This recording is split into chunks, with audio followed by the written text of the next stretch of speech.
Game of Thrones is this decade's premier example of fantasy fiction. It's a phenomenon because from the start it subverted audience expectations of what a fantasy story should be. It kills off noble, worthy characters with reckless abandon, its core intrigue is just as deadly as any of its dragons, and basically all the characters are pricks. It felt like the average clientele of a Wetherspoons were being forced to deal with fantasy tropes, and it was so compelling because of that. But over the last 2 seasons, the series has lost me as a fan, not because it's killed my favourite characters or anything, but because it started abandoning the principles that made it unique. It's lost the anybody can die appeal of early seasons because now we know that a lot of our protagonists won't die no matter how much I wish it were true. I mean, they tried it with this dour little ray of nothing, and it didn't stick. You don't get plot armour thicker than that.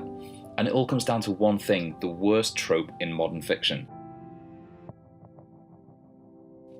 Back in 1953, Philip K. Dick, author of The Man in the High Castle and Do Androids Dream of Electric Sheep, published a short story called The King of the Elves.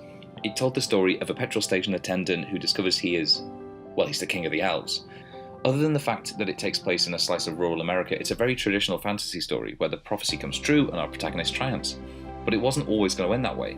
Writing about it in 1978, Dick said originally it had a downbeat ending on it, but Horace Gold, the editor who bought it, carefully explained to me that prophecy always comes true.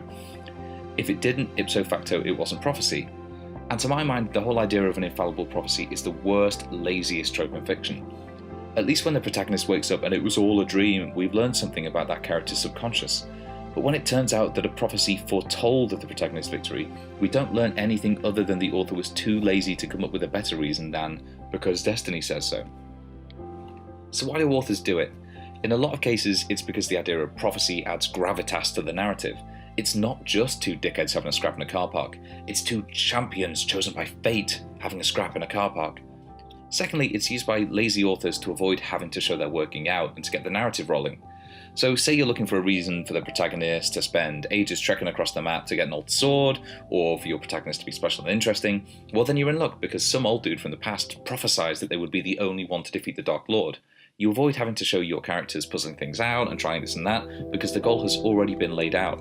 And you typically find that the worst, most trite and unoriginal fantasy stories play this completely straight. Take the Harry Potter series for example, which has maybe 2 original ideas in the entire franchise.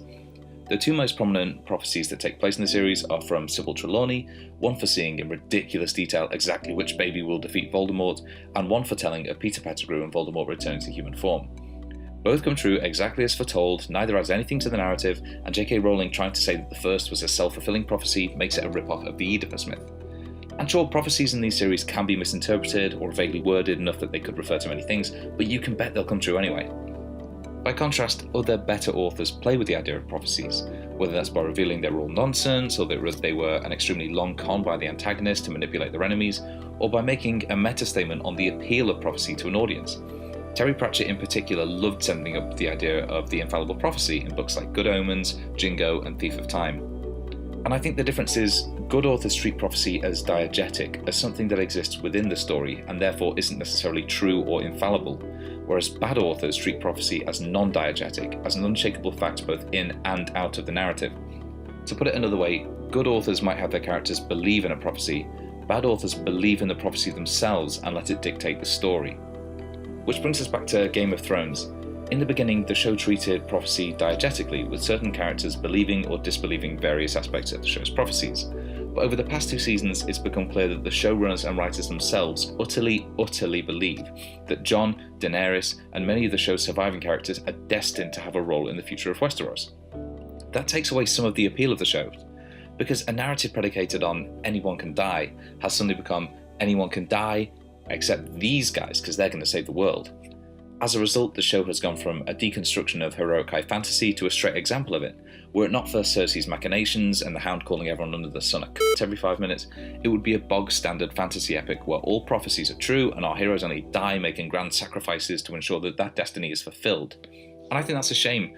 It's not the show I like so much in the first few seasons now.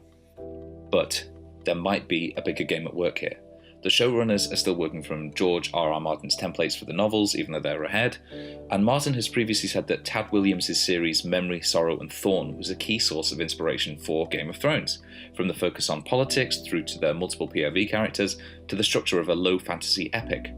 And at the end of the final book in that trilogy, To Green Angel Tower, it's revealed that the prophecy that has been guiding our protagonists was actually written by an antagonist. They've been doing their bidding all along. It's a dark moment, and it's something that George Make 'em Suffer Martin might also have drawn inspiration from. The world of Game of Thrones is waiting for the prince that was promised, but few characters have actually asked, promised to do what exactly? If the show pivots again and shows that all that fate and destiny talk was just bullshit, then that would be one of the most audacious twists in modern fantasy. My worry is that they're going to go down the Horace Gold route, where all prophecy has to be true and there could be no such thing as a false prophet. I guess only time will tell, but for the moment, the show has really lost me as a fan because of its over-reliance on prophecy.